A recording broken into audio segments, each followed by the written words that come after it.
HooHooHooRobin. Kevin Smith in studio. Good morning, everybody. Welcome back.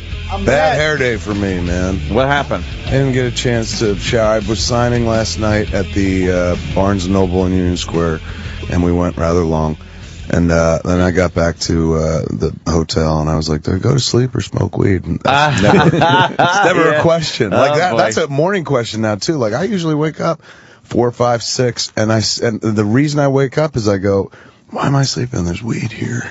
Like, we could go smoke. Man. And once I start smoking, I get to work, so the day kind of begins. So I went to sleep kind of late and whatnot, and then when I got up this morning, I didn't have a chance to take a shower. So the whole ride in, I'm fussing with my hair, and then I'm like, why do I give a shit? It doesn't matter. It's fucking radio. It is, but then I gotta go to Imus after this, and they shoot that shit, too. Oh, believe me. TV, dude. Every TV show I've been on in the last week, because I was on like a few morning shows to promote the book and whatnot. Yeah. There's always that behind you camera that does that rolling back shot. Oh, no. Always, dude. And if you catch me from the front, it's passable. You go, I wouldn't fuck him. He's fat, but, well, he's a good guy. He's got some hair. That's what they say. He's got some hair. The moment they put that shot behind you, people go, he's lost his power. Oh, shit. None whatsoever. Yeah. Fuck him. I don't believe anything. He says, look at that big ass fucking bald spot. Fryer tough fuck. Oh, shit. But then I was on a CBS morning news show, and I came after Matt Weiner from Mad Men. I always got to be careful how I say the name, because immediately you want to say Wiener. Wiener, yeah. That's what it looks like, but it's Weiner. I love that fucking show. Yeah, it's great. That dude's sitting there just dropping science, and he's got, like, the full fucking bald with the hula skirt around the back. Right, yeah. And I was sitting there going, that dude's one of the baddest ass creators ever fucking lived, and he got even less hair than you. Fuck off. Like, it's fine. It doesn't matter, man. There he is. Certain guys look good. Like Robert Duvall looked good with hair like that. He didn't look bad. He's had it forever, yeah. That guy must have just been, like, bald at 12. He picked it. He was like, I'm going to go with a hairline that I'm going to live into. Yeah. Exactly. How is everybody doing, man? Good. I was just in Orlando when you were there. How was your Orlando show? It was good. Yeah, we didn't see each other though. It was decent. Half full crowds, but you know, Kev, a good half. The half you want. The desirable half. That's attaboy. Yeah. It was a fun weekend. There was more people, but the ones that showed up were good. When are you shooting your thing? April 28th in Cleveland. And that is, there's a me-Australia conflict, but yes. Are we still trying to work something out? I put my head in things and pulled them out. Well, I haven't, because you're gone. You're going to be away. Nothing whatsoever. Yeah, no, we're actually still looking. What's this about? I'm shooting my hour at April 28th. No, we know that, but and what's the Kevin angle? I would love Kevin to direct. Last time I was here, he was talking about doing it, and I was like, but we're going to Australia. But he'll be out of the country. And we couldn't extend anymore, because as it is, they gave me a 2-week turnaround time instead of a 1 month. For those who I mean, I'm sure everybody listening knows, but are you talking about it, or is it hush, yes. hush? Both shows sold out, yeah. What, now, when you say my hour, what is that for? I'm shooting an hour of stand-up for a production company, and it's going on Epix first, and then it's going on. You're an Epix brother. Yes. Brother Epix. Brother of Epix. I like those guys a lot. They're fantastic. I also like their business model, because it's like, yeah, we're a cable channel, but we also live online. So if you can't get to your TV to turn it on, just jump online and click so smart. on it. It's very smart. But what they're doing is essentially what HBO did in the late 70s, early 80s, or when they started. These cats are just like, let's just do comedy. Let's find out who people like on Twitter, who's got nice followings, who we respect, and we'll start doing it. So they've done like Louis, they've done Louis C.K. They've done Louis Black too. Louis Black. They've done, I think, Janine Garofalo, David Cross. I might be wrong about Louis C.K. I saw Louis last night. Right? I said yeah. And then when they tapped me for 2 years ago, we did Too Fat for 40. I was like so fucking flattered, because suddenly you feel like George Carlin to some degree. You never feel exactly like George Carlin, but like, oh my God, like somebody's going, your comedy's good enough to put on fucking TV. So there's this nice small fraternity / sorority of comedians that they've been kind of building specials for and putting on the air. And they're doing like the Secret Policeman's other ball, the new version. Right. I passed a fucking billboard for it here in town. What I is saw that? The Epix logo. Was that a live show or something? That was back in the, I would say, early 80s. And Harvey and Bob Weinstein, I believe, if I remember my indie film history correctly. went over to Cannes and bought this movie that was put together as a charity film for, I believe, Amnesty International. And it was like some artists, recording artists, but also Monty Python and some comedians and stuff. Kind of like a fucking comic relief to some proto-comic relief or something like that. And so they brought the footage over here, and they cut out a bunch to make, because I think it was really long or something like that. They released it as The Secret Policeman's Ball, and then they took the footage they cut out, put that in, and released it as The Secret Policeman's Other Ball. Okay. So now Epix, I guess, after years and years, is doing a kind of update. And we going by in a cab real quick, so I saw the names, and I couldn't quite focus, but it seemed too fucking hip for the room. It was all the names where I'm like, shit, I wish I was on that list. But I love Epix. So do you know what it's called? What is your thing going to be called? Yeah, I think I'm going to call it Please Be Offended. Nice. That's a good one. Yeah, I finally came up with the title. You're so clever, Jim Norton. Yeah, instead of please be seated and please be quiet, we got it, Jim. And I'm writing up a promo now. We're going to shoot promo next week. So, sweet, man. That's Congrats. awesome. That's huge, you. dude. You're welcome. We're in a club together. Fucking yeah, man. Elbows. Secret elbows. I never did the elbow before. Secret elbows. You I got like. it now. I was writing for young James here not too long ago. His Hit Somebody scenes, which amount to, like, I would say 3 hardcore scenes, but you're throughout every Thank time you. there's hockey going on. I've been watching He that sent me a guy. nice note because I told you I was like, look at. Oh yeah, I saw the interview too. And you know what he sent me back going, like, I know what you're talking about, because last time I was like, do the Winnie Pooh voice, right? And you're like, the whole fucking movie. Yeah, yeah. I know the guy's vibe. I know what he is. He's very soft spoken, and he's married. But you look at him, you'll question him the way you question Tebow, although he's a married guy. Right. Especially because it's like 70s. It's kind of he presents very straightforward. Yeah, but I want to see this guy now. He's Glenn Hall. It's kind of based on the goalie Glenn Hall, who we watch the interviews with him on like YouTube or something like that. He's fucking adorable. They called him Mr. Goalie in the game. And he's got an unbreakable record that nobody in hockey will ever touch. It's something like, I don't know the exact number, 1,600 consecutive games without a mask. Oh, fuck. And he looks good. He doesn't look bad at all. No, he clearly, what we were talking about as an age before the curved stick and the slap shot was in vogue, like that started happening. He was on a team at one point with, whatchamacallit, Bobby Hull. So even in practice, he had to face the Bobby Hull slap shot, and that started traveling much higher than the knees and the stomach. That's where he started. Right. Hey, man, that's where the mask kind of came in. Yeah, of course. So you look at the guy, and he doesn't look like, he's gotten hit in the face with a zillion pucks or something like that. That's crazy, man. But sweet guy. Yeah. Comes across like an uncle or a grandfather, but as you listen to him for a good period of time, there's like an edge or a cynicism or a sarcasm on everything, but it's always sweet. So you imagine back in the day when he was Mr. Goalie, I'm sure he was a straightforward family man, but this dude probably got so much pussy. Oh, yeah? He probably tops from the bottom because he's just like, hello, how are you? Oh, he's a sweet dude, but there's how are you? Oh, yeah. He just wants to be on his farm. Yes, he just wants to be painting his barn and stuff. It's sweet, man. If you look up Glenn Hall, it's like worth 5 minutes of your time on YouTube. Is he still around? Yeah, I think he's still alive. Still alive? Yeah. He's got to be old though, man. He's probably a lot older than he looks. He's got to be like 80 or something like that. Close to 80. Yeah. Can we find him? Now I want to hear his voice quickly. Yeah, pull it up. If we can. He tells a story about trying to get a raise because none of those guys got fucking paid. Like people didn't start getting played in hockey for a while, right? Especially hockey. Yeah, that's one of the sports where that was the year where they had to have a second job, I'm sure, right? Yes. So he was talking about like every year he didn't want to go to training camp and shit. He was like, I hate training. So he would kind of call in sick. But one year they called in and they were negotiating his contract at the same time. And he's like, he was letting them know like I might not be coming back. And he's like, tell him I'm painting the barn.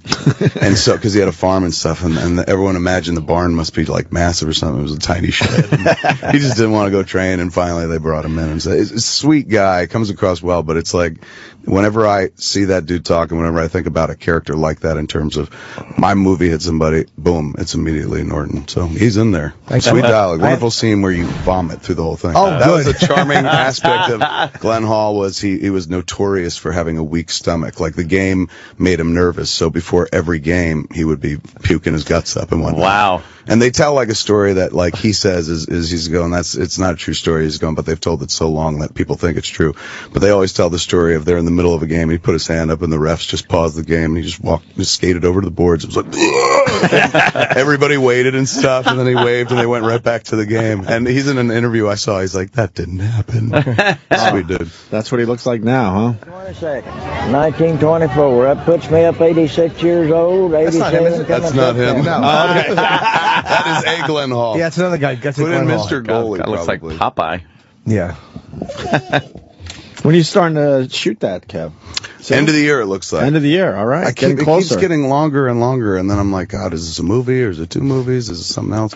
So there he is. That's him. Played on a poor team while there was lots of action around, and that's what you enjoyed about the game. A little bit, right? Yeah. Glenn Hall joined the Detroit Red Wings, where he earned Rookie of the Year honors in 1956 with 12 shutouts. Pause that real quick. And introduced. This is Legends of Hockey, which is this amazing series. If you like hockey at all, pick it up. I get blazed and watch this, man. Really? This, I swear, like one of my favorite things to do in life. I don't know if this is true for anybody else, but when you try to make people laugh for a living, is there something really cathartic about crying? And I'm not saying like crying like, oh, I'm miserable, just something, an emotional release. I get fucking baked and watch Legends of Hockey and bawl my eyes out. Really? Oh my God, dude. The music they play under these Holy things. shit. It's crazy. Like I watched that. I watched, did you ever see Broad Street Bullies, the HBO doc? Amazing. Dude, I don't even like the Flyers, man, but I'll get baked and watch that, and by the end, I'm like fucking bawling. My wife will be like, are you okay? I'm like, it's just so beautiful. They love that team so much. So this is my favorite pastime, man. It's mostly like, that's how I wrote Hit Somebody. Blaze out, watch these videos, get real emotional, and start fucking Were writing. you always emotional like that? Or No, is it I think after that's midlife. Midlife, I think it's the older one gets, the more comfortable one gets, at least in my case. Like the younger Kevin Smith would be like, shut up, faggot. Yes. What are you The doing? younger Kevin Smith would be like, stop saying that you cried. The older Kevin Smith goes the other way. I'm like, no, it's totally okay to cry. Particularly if you're not crying because you're miserable. Particularly because you're crying because you're like, oh, man, that's just beautiful. some kind of a Finding beauty in the mundane, man. That'll bring me to tears sometimes. It is odd to get emotional and feel like tears welling up from like a musical note from a song, like a big, so manipulative, a big like bump, like live. It might sound a little fruity, but if you see like a big harmony ending of a Broadway fucking play thing, and it's like what? And it's like why am I feeling like that? Why am I feeling like they that? watch it if you like that. It's dialed in. It's not, Music goes right in not here. a story or anything. It's just the way it sounds. It's Well, like, if it's Rent, we know why you're feeling that way. Have anybody who's been following me for the last month or 2 months, whether podcasts or appearances, are probably sick to death of me talking about. But sometimes you find something you fucking love and you just advocate it from now to next year or two until you're on to the next thing. I saw Book of Mormon. Anyone see Book of Mormon? We all did. They loved it. Fucking brilliant, isn't it? Loved Did it? Amazing. This is what it did to me, and I would love to find out if you guys reacted the same way. Creative people, I think, tend to always be like, I dare you. Because, if you write or create for a living, you're just like, all right, well, I know I've seen every fucking trick. Let me see your trick. I'm sitting in the front watching that, like my arms crossed. First minute of that play, when they do the kind of Frozen scene, and I'm like, oh, if it's going to be this triptych shit the whole time, this got a fucking Tony. I was like, fucking goddamn it. 30, 45 seconds, arms crossed, and I'm like, you're not getting in. By the moment they fucking drop and jump into, like, drop the triptych, go into hello, you're melting. The arms drop, and suddenly you're just like, oh my God, this is wonderful. This is amazing. Somebody cracked the code. To me, is my favorite thing that anyone has ever made in the history of mankind. Wow. It's Bridges, a work of fucking art. islands. It doesn't matter. It is a fucking masterpiece. And some people look at me and say, like, would you stop talking about it? Like, you see something that good, you just want to be like, oh my God, you want to pass it on? It's fucking, it is a masterpiece. I saw it twice in the same week. It's I saw it twice fantastic. as well. I flew fucking back to New York to see Just it, to man. see it again. Took my kid. I was just like, I'd come back for a meeting, of course, and I'd been telling my kid about it and singing the songs and shit, because a lot of cursing in the songs, like, oh, fuck the baby, and the kid's like, what? So I said, hey man, I'm going back to New York. You want to take a ride with me, and we'll fucking go see Book of Mormon? She was like, shit, yeah. So I went back like a week and a half later. And I was supposed to go Saturday. I bought tickets for my brother and his husband were coming up. And I said, come see Book of Mormon. Because when I was watching, I was like, my brother would love this. It's so gay friendly. It's crazy. It's humane. It's human friendly. That's the beautiful thing about that show is like, it offends everybody and at the same time leaves space for anybody's fucking belief. It is. It's a wonder, a thing of wonder. You watch it work with the precision of a fucking open Swiss watch, and you're just like, my hat's off to you. By the end of that show, I sit there going, fuck it, I quit.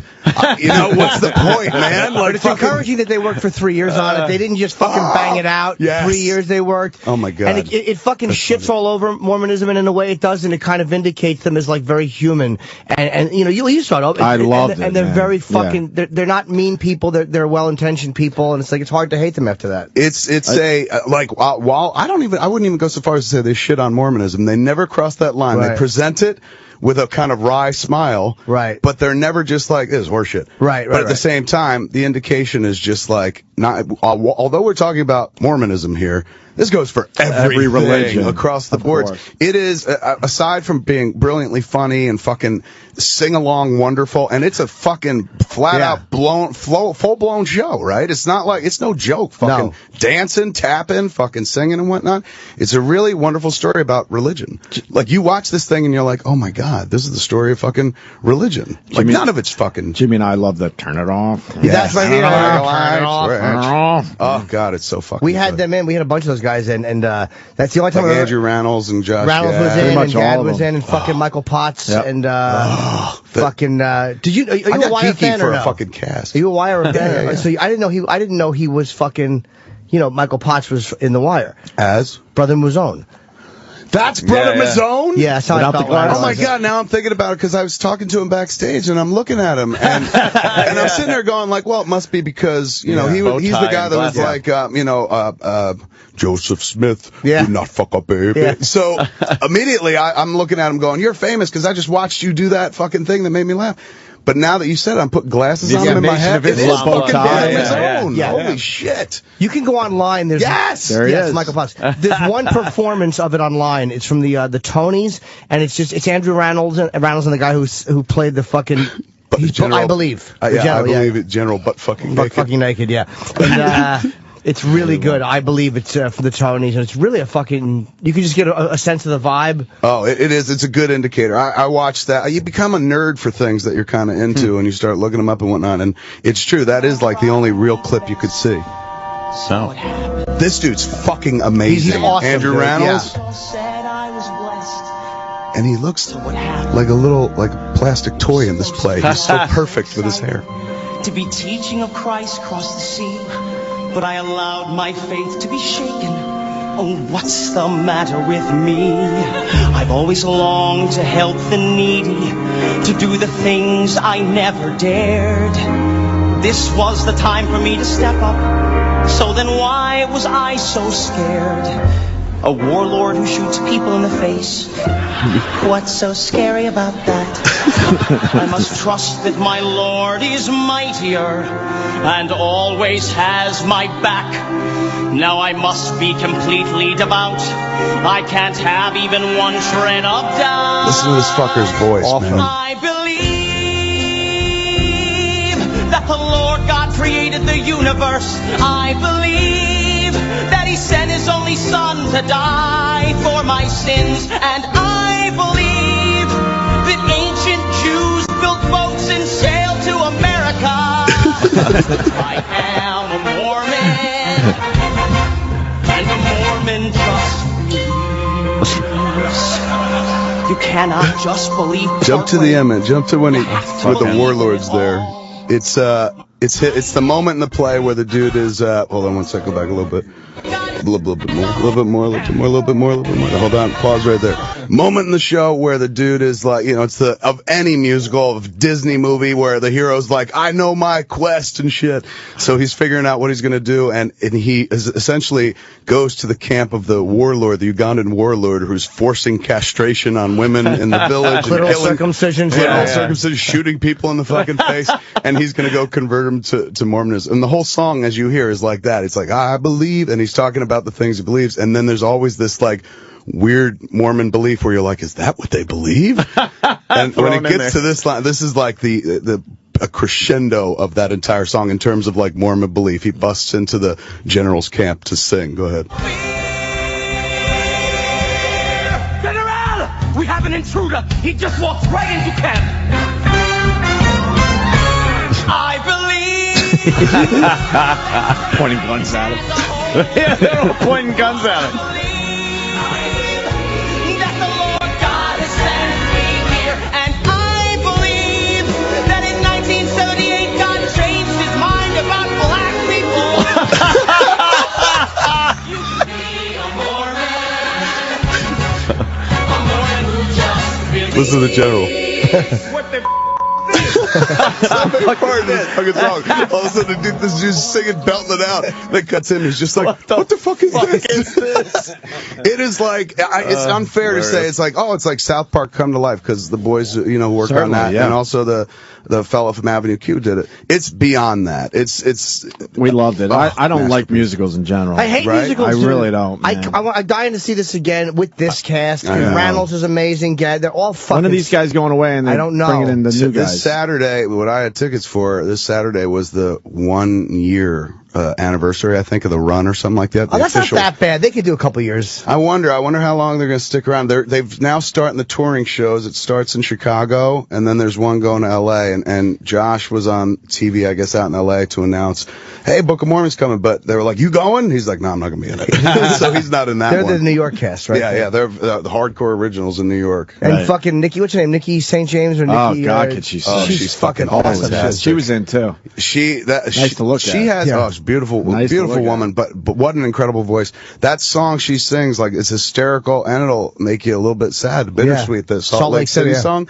She belts it out like a Disney princess, man. And the song is, it's undercut with wonderful satire and whatnot, because she's singing about, like, this golden place she'd love to be other than this Ugandan hell she's in, and it's fucking Salt Lake City. And you're like, wow, man, I live, like, in a world where Salt Lake City exists, and it's not nearly as romanticized in that song. You start thinking, like, oh my God, we do live in a place where there are other people who are like, I'll be in the worst part of where you are compared to where I am right now. It's fucking fantastic. I love Kevin Smith because he spent his whole time talking about Book of Mormon instead of his own book that he's promoting. Yeah, that's true. Instead of a book that he wrote. It's called Tough Shot. Yes. We don't go for the salty language here, Kev. I mean, this gutter's talk may work where you're from. Tough shit, it's called. Life advice from a fat, lazy slob who did good. I just added that part. I was like, Jimmy.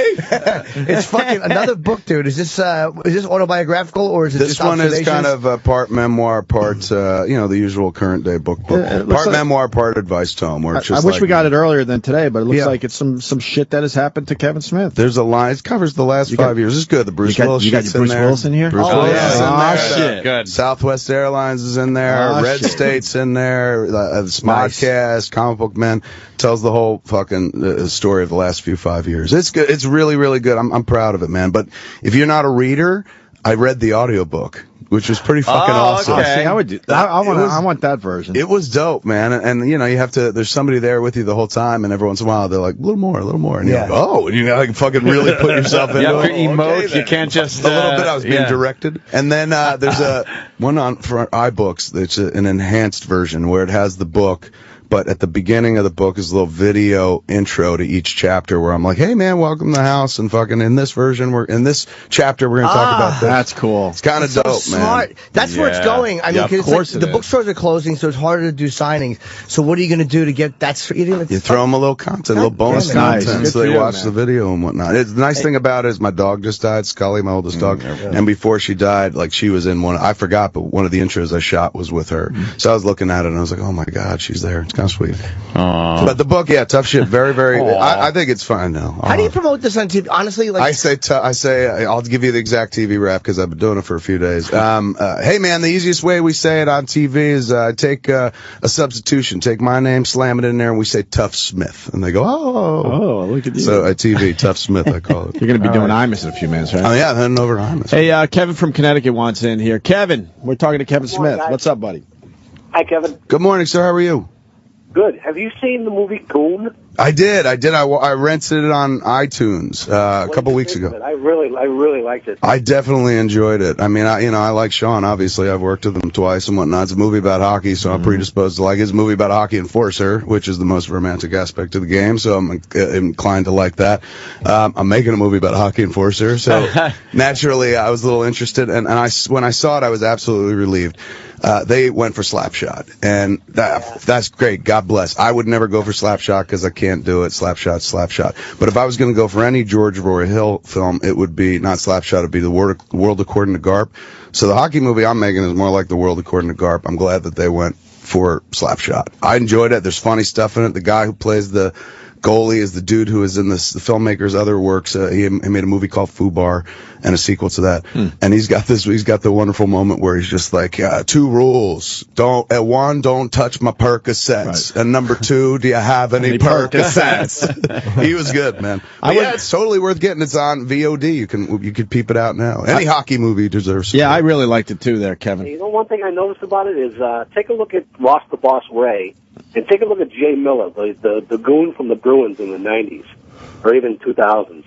Identical. Really? Do you think that's the look he went for? Liev Schreiber, every once in a while you have a movie where you're like, where the fuck, like, this dude is square peg, round hole. Not in a bad way, but like, Liev Schreiber and Sean William Scott have a tete-a-tete scene in a bar in this movie, which is wholly outside of another movie, not in a bad way, but it's just not like, it's definitely elevated over the rest of the picture. It's a wonderful little dramatic piece where Liev Schreiber drops fucking science. He's the voice behind 24/7 on HBO. He's the narrator voice. He was the narrator voice of the Broadway Broad Street Bullies, that documentary I was talking about. So he's obviously some sort of hockey enthusiast. He plays this dude Ross the Boss. Yeah, he was great. That fucking scene in the diner or the bar, whatever it is wonderful. Where he's just like, "I will lay you the fuck out," and he's got the accent and everything. Down, that whacked out mustache too, man. Totally, it's definitely worth peeping out. He's fucking good.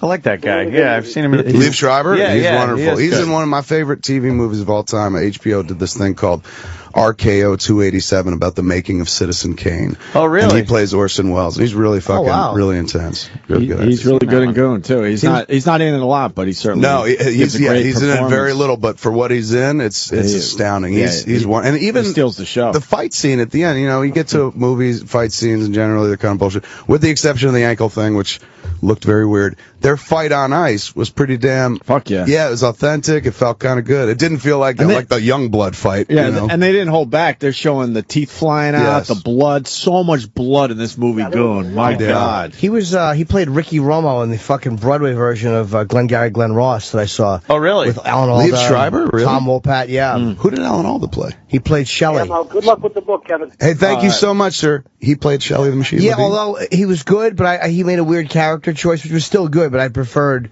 Lemon's version. Can you break it down in a nutshell what his character choice was? He kind of talked almost like Mike Bloomberg, from what I can remember. A weirder. I don't really know. What are you talking about? Like, it was really? I can picture that. A weirder. Yeah. I mean, I'm not sure. It was just a weirder version. Do you think he does that because he's like, everybody has Jack Lemmon burn in their brain, so I might as well try anything to... Anything else. He's like, can I do this in the Darth Vader voice? Anything to bring something new to it. My favorite moment in Lemon is when he takes the fucking lemon drop or whatever and he throws it in his mouth. Oh, yeah. He doesn't put it in his mouth. He tells him, like, you're an asshole, and he throws it in his mouth. And I'm like, he threw a lemon drop in his mouth. It's fucking great. To punctuate his fucking, his killing sentiment. Yeah. I'm really going out on a limb saying that was a fantastic movie. Oh, God. Great. That's one of those movies you pop in and you go to sleep to because A, you know it so well. B, the dialogue's like fucking rhythmic music and shit. Yep. Oh, so amazing. It's a great movie. They're telling us we gotta get you out of here. You really have to go over to Thank you for having me in, man. Imus in the morning, we have Kevin Smith. I'm gonna close my eyes. Holy shit. Creepily real. Always come back if you want, man. We're here. If you guys got the time, you guys don't have anybody coming in. I'll come in. We got Bob Kelly, and you'll fit in perfectly. Do Imus to come back if you can. If not, we understand. Okay. I'll figure it out right after I walk out the building. This book I will be reading. Tough Shit, Life Advice from a Fat, Lazy Slob Who Did Good. It's good. It's been selling pretty darn well, I like man. that your face you can make like Kevin Smith face. Yes. You can just go, with the front of the book, you can put it over it. Smith. This is what I hate about the book. I fucking put it up next to me, and people are like, hey, you gained some weight since then. I'm like, shut the fuck up. Put the book down. Thanks, guys. Thanks, Kevin.